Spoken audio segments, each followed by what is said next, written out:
Okay, in this experiment number 8, we're going to do the free fall experiment, which is the act for calculating the acceleration of gravity, which is the g value.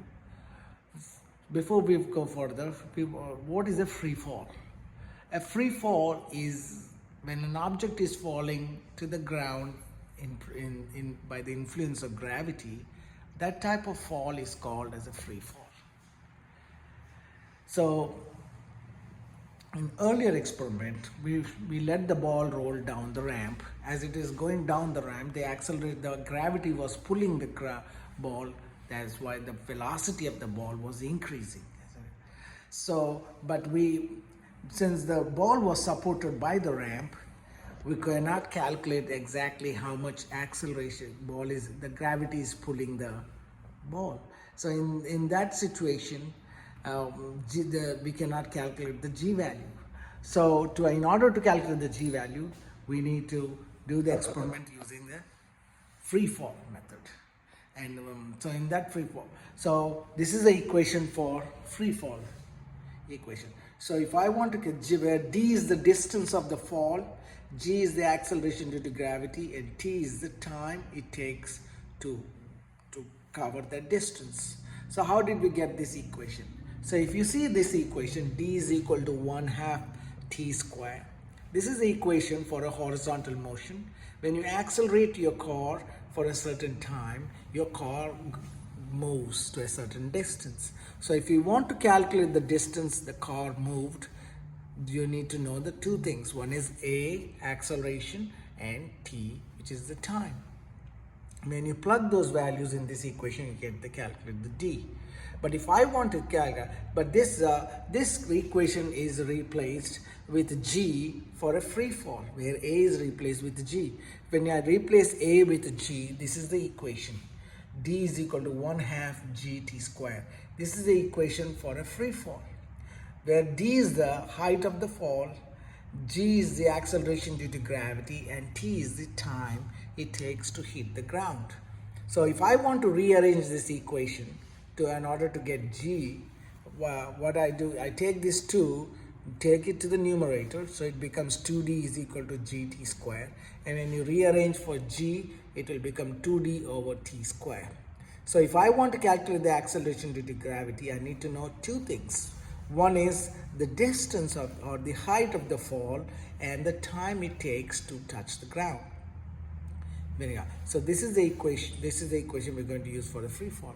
So how do you do? So what we're going to do in this experiment? For this experiment, we are not going to use the lab from the lab book. I'm going to give you a file. I'm going to upload in the Blackboard, where you can download the file and you can fill the data in it. So how do you do this experiment? So once what we're going to do is we're going to drop a ball from a certain different height. And from each height, we're going to measure the time it takes to touch the ground. So I'm going to show you here. So how we do this. So you take there's an instrument where we take a ball which is clamped here, and we let the ball drop down, and there's a sensor which hits the sensor. So once you hit the sensor, it takes the time it takes to. This is the time will be in seconds, and then this will be the height of the fall. Height of the fall, which is here, it is d value. This is the height. So once you know the height, for a different height, we're going to get the different t values. And for each height, which is the d value, we're going to drop 3 times. So you get t1, t2, and t3. So how do you get the average for that? T1 plus T2 plus T3. And how do you get the average? You add them all and divide by 3. You get the T average.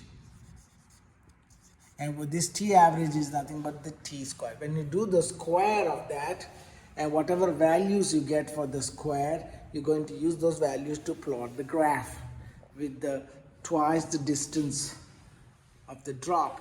So once you so this is the graph we're going to plot. We put the t square, which is the average time square, on the x-axis, and the 2 times the drop distance value on the y-axis. When you do that, you get a straight line passing through the origin. You get this value. Here is the title. Always title is y versus x. So 2d over t square. And from this equation, you can calculate the g value using the slope equation. What is the slope? Slope is equal to rise over run. So to rise is equal to delta y divided by delta x. You know delta means change. The y2 minus y1 divided by x2 minus x1. So you can choose any 2 points on the graph. After you plot the graph, choose this one. The first value will be x1, the second will be x2, and you see the corresponding y and intersects the y axis, so that will be y1 and the y2. So you have all the 4 variables, and just plug in this equation, y2 minus y1 divided by x2 minus x1, you will get the value, which is the slope, which is nothing but the g value, because this will be 2d over t square. So that's the g value, and that is your experimental. You can calculate this value from the graph as well. Then how do you do the calculations? So to get the g value, so in the calculation part, you need to calculate the g for each trial, you need to do the square of the distance and you divide by the average time square, and you get the g value. So if I'm doing for 4 different heights, how do you take the average g value? The average g value is you add all the g values and divide by the number of g's. So if you're doing 4 trials, you divide by 4. Then you get the average g value. And once you get that is your experimental g. So you know the accepted g value, which is a standard acceleration due to gravity, is 9.8 meters per second square. So you put this is the equation to calculate the percentage error. So if you have a error in your measurement, and whatever experimental g value you get, that comes from the graph or the experiment, and you plug that value here and you subtract with the accepted value and divide with the accepted value, and you times 100, you will get the answer for that, to get the percentage error. So it's important to get a very low percentage error in this experiment. So when you show me all the calculations and the graph, you can scan and send me the whole data. You will get the grade accordingly. So let's do the experiment right now. My student Chris is going to help me to do the experiment. He already set up this experiment. So this is the experiment setup. These are the sensors. You see the ball which is present in between the sensor here, and this is the height of the fall. The ball going to drop and hit that sensor, and here the distance between this ball to that sensor is 1 meter height. And we're going to do this is a first drop distance. We're going to drop it and we're going to increase the height as we go higher. So, and this will be in meters. Your distance will be in meters. Your time you get will be in seconds. So how do you get the time? We can use this. We use this timer where it's on stopwatch mode, and it measures the time between these 2 terminals.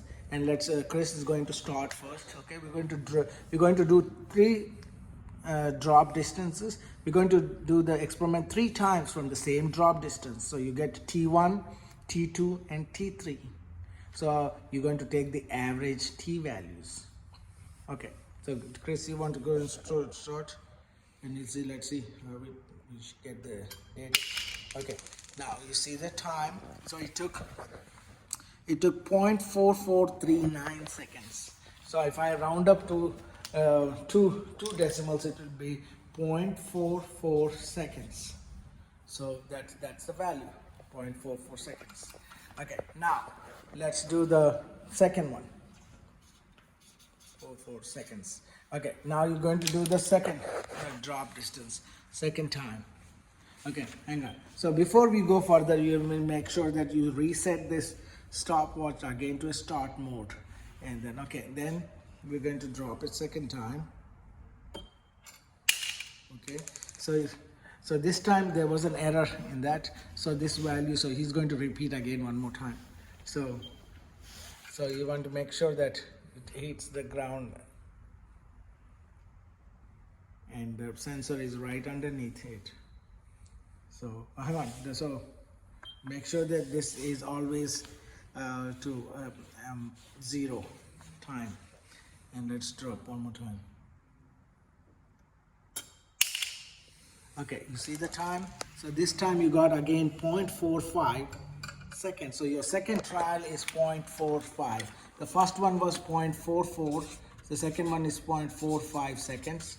And the third trial is going to try the same drop distance. He's going to drop it the third time, but make sure you reset this again to the 0, and then he's going to drop it 3 times.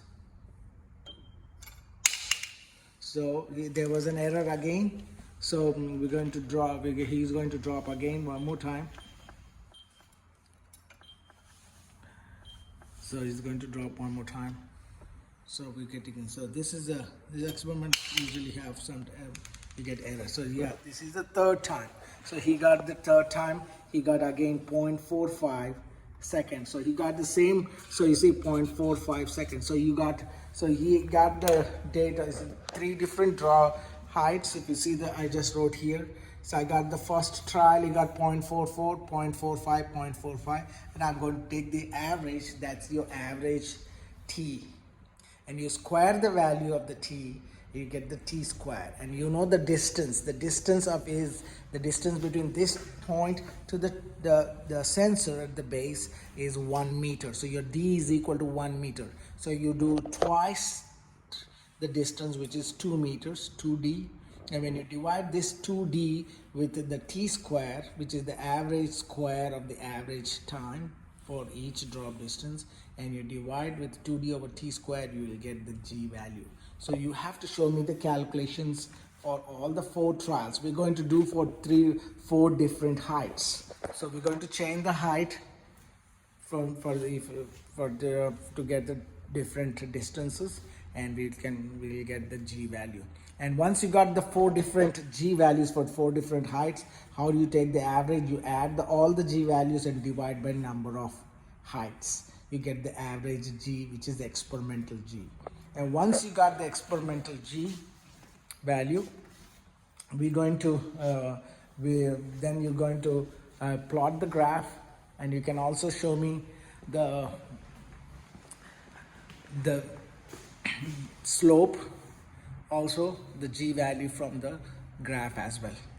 And then once you got the average G, which is the experimental G, and you plug that experimental G here, and you divide minus with the 9.8 and divide by 9.8 and times 100, you'll get the percentage error. So if I need to see all the calculations, I'm going to give you all the data, and you do the calculations, attach the graphs, and you can scan and send the data to get the grade accordingly. So, and I hope you understood the entire experiment, and we are trying our best to make it more virtual for all the students during this time of transition. And you all have a good day. Thank you.